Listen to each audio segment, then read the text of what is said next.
on earth, why haven't we read it? You know, why have we not read this book? And I said, you know, that's a very good question.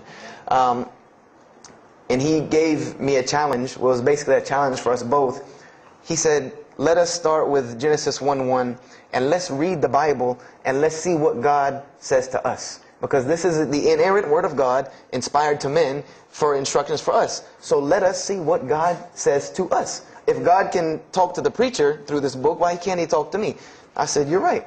I said, that's very good. I had a lot of time on my hands. I wasn't really allowed to do much anyway after school, so I said, why not? Let's read the Bible.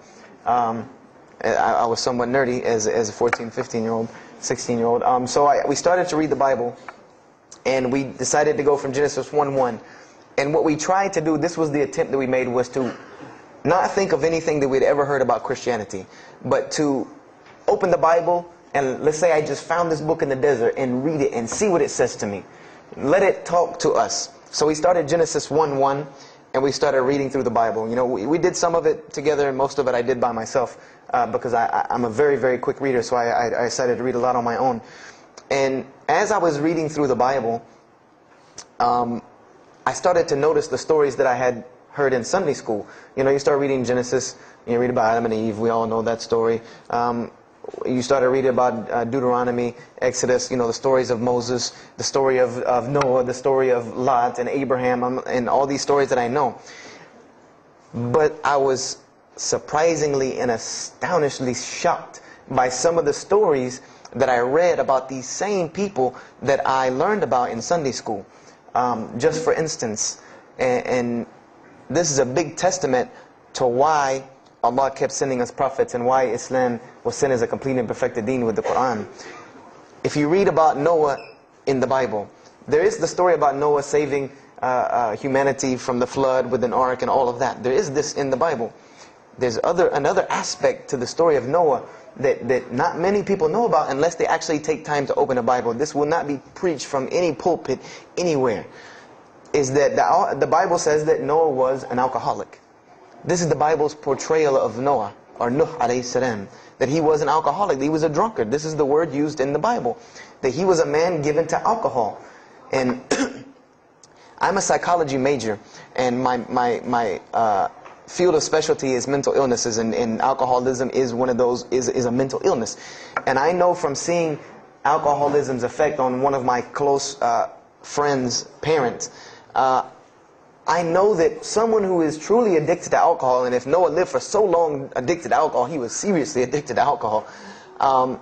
It is hard for someone addicted to alcohol to hold down a 9-to-5 job working at McDonald's flipping hamburgers, much less construct an ark to save humanity from a flood that's never happened. So that stopped me for a moment in my tracks, and I said, Noah was an alcoholic, you know, and it bothered me for a minute, because I said, you know, things started popping in my mind like, if Noah was a drunkard, how did he know God was talking to him? Because, you know, I've seen some people, they're alcoholics, you know, you were just asleep in my dog's food bowl the other night, drooling, and now you're telling me you were talking to God last night. You know, you know, to rationally, that would not make sense to me. That's like, you know, an alcoholic on the street coming to you and tell you God's talking to him. You know, he has no, this would give this man no validity. This man has no validity with anyone. So I didn't pay it too much attention. It caught me, but I said, you know what, I'm going to keep going, because there's one thing that you don't do in Christianity, and I'll tell you what it is in a minute when I started doing it. Then I came across the story of Lot, or Lut alayhi salam, and we all know the story of Sodom and Gomorrah in these stories, but there's another very twisted story in the Bible about Lot and his daughters. There's a story of Lot and his daughters in the Bible that says his daughters got him drunk one night and seduced him and committed incest with him. A'udhu billah. This is the Bible. This is one of the Bible portrayals of the prophets of God. The person who saved his family from Sodom and Gomorrah. This is the story that is in the Bible.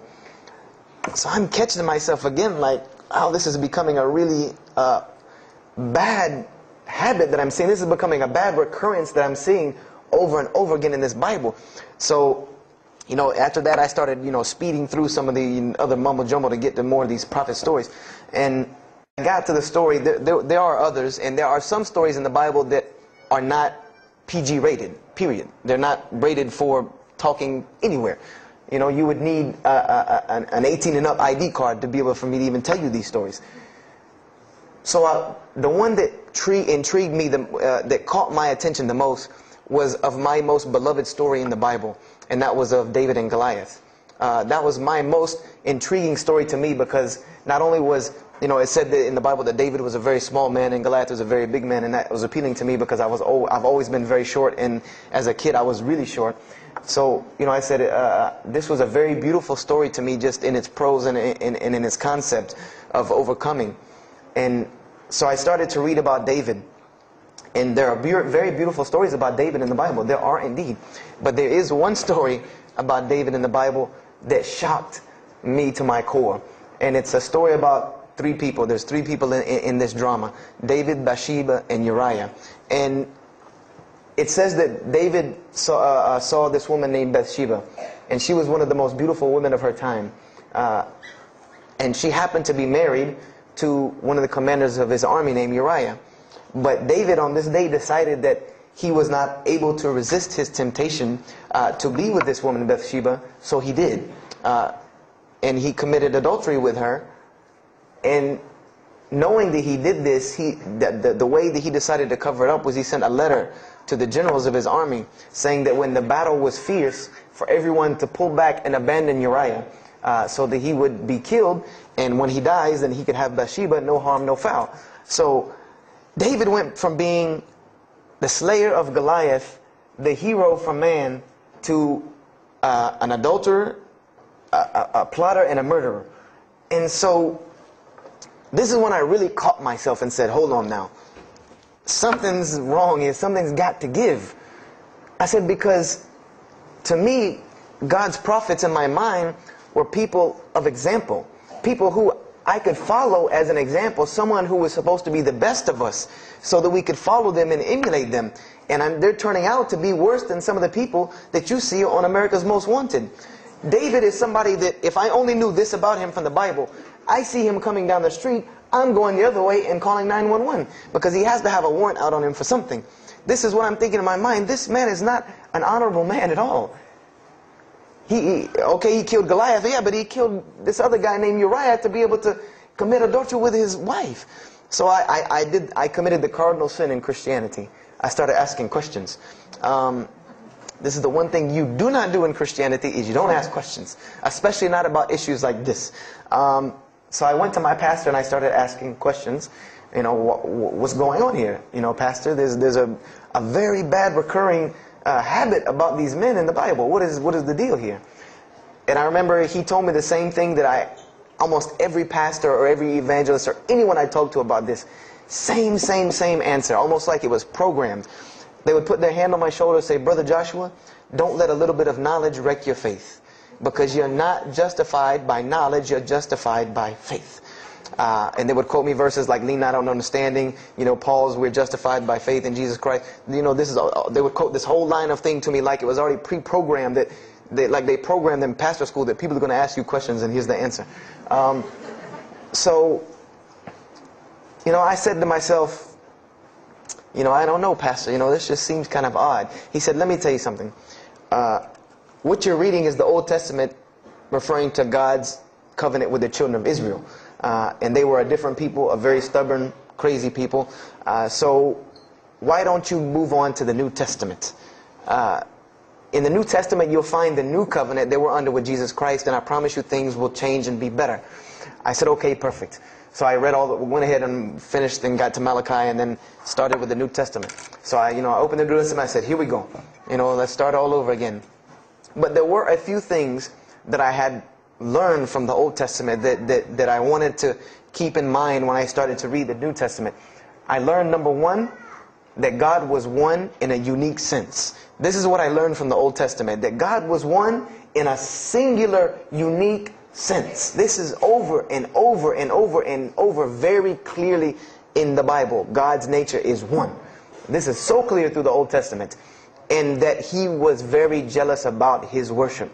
And every single time the children of Israel would turn to something else other than Him, He would punish them and restrict their lifestyle. This is something that I learned. And it kind of, the similitude to me with how God dealt with the children of Israel was, and I hate to use this stark contrast, but it's almost as if one of us went out, God forbid, I hope not, and let's say we went out here and robbed a bank. You rob a bank, you're going to jail for a long time. And every day when you wake up, do you think that that jail is going to look like the Hilton at LAX? No, I doubt it. It's probably dark, cold, bad food, orange jumpsuits, not nice people, the whole 9 yards.